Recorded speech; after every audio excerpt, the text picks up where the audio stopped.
పిఠాపురంలో ఈ నెల 8న జరిగిన గుర్తు తెలియని వ్యక్తి హత్య కేసును పోలీసులు ఛేదించారు. మృతుడు హనుమాన్ జంక్షన్ వద్ద గల తినుబండారాల ఫ్యాక్టరీలో పనిచేసే తమిళనాడుకు చెందిన పాండ్యన్ గా గుర్తించినట్లు పిఠాపురం టౌన్ పోలీస్ స్టేషన్లో ఏర్పాటు చేసిన మీడియా సమావేశంలో సీఐ శ్రీనివాస్ తెలిపారు. ఈ కేసుకు సంబంధించిన వివరాలను సీఐ వెల్లడించారు. సమావేశంలో ఎస్ఐలు మణికుమార్, జానీభాష, రామకృష్ణ, వెంకటేష్ సిబ్బంది పాల్గొన్నారు. తమిళనాడుకి చెందినటువంటి వ్యక్తి, ఈ తినుబండారాలు తయారు చేసుకునేటువంటి వ్యక్తిగా ఈయన పేరు పాండే. తేని జిల్లాగా మాకు తమిళనాడు అనేటువంటిది తెలియడం జరిగింది.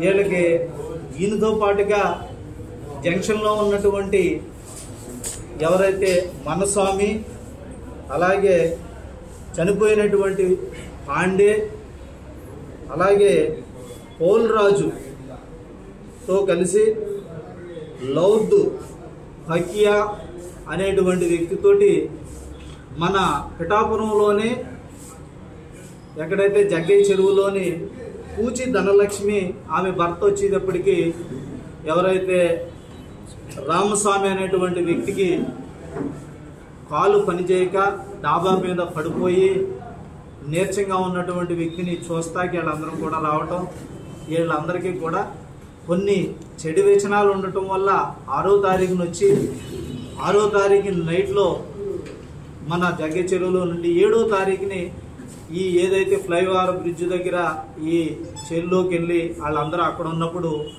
ఎవరైతే ఈ ధనలక్ష్మితోటి ఈ చనిపోయినటువంటి వ్యక్తి అసభ్యకరంగా ప్రవర్తించేటటువంటి ఉద్దేశంతో ఇక్కడ వచ్చినటువంటి గొడవతోటి వీళ్ళందరూ కలిసి ఈ పాండేని కొట్టి చంపేసినట్టుగా మా దర్యాప్తులో తేటతెల్లం అయింది. దానికి సంబంధించినటువంటిది సాక్ష్యాధారాల వల్ల వీళ్ళందరూ కూడా ఎక్కడున్నారు ఏంటనేటువంటిది మాకు రాబడినటువంటి సమాచారం ప్రకారంగానే ఉప్పాడ ఏరియాలోని ఒక అవుట్కట్స్లోని వీళ్ళందరూ కూడా ఉంటే వాళ్ళందరినీ కూడా అరెస్ట్ చేసి 21వ తారీఖుని నిన్న అరెస్ట్ చేయడం జరిగింది. వీళ్ళందరినీ కూడా రిమాండ్ రిపోర్టు రెడీ చేసుకొని ఫస్ట్ క్లాస్ జ్యుడిషియల్ మేజిస్ట్రేట్కి రిమాండ్ రిపోర్ట్ తోటి ఇవాళ హాజరుపరచడం జరుగుతుంది.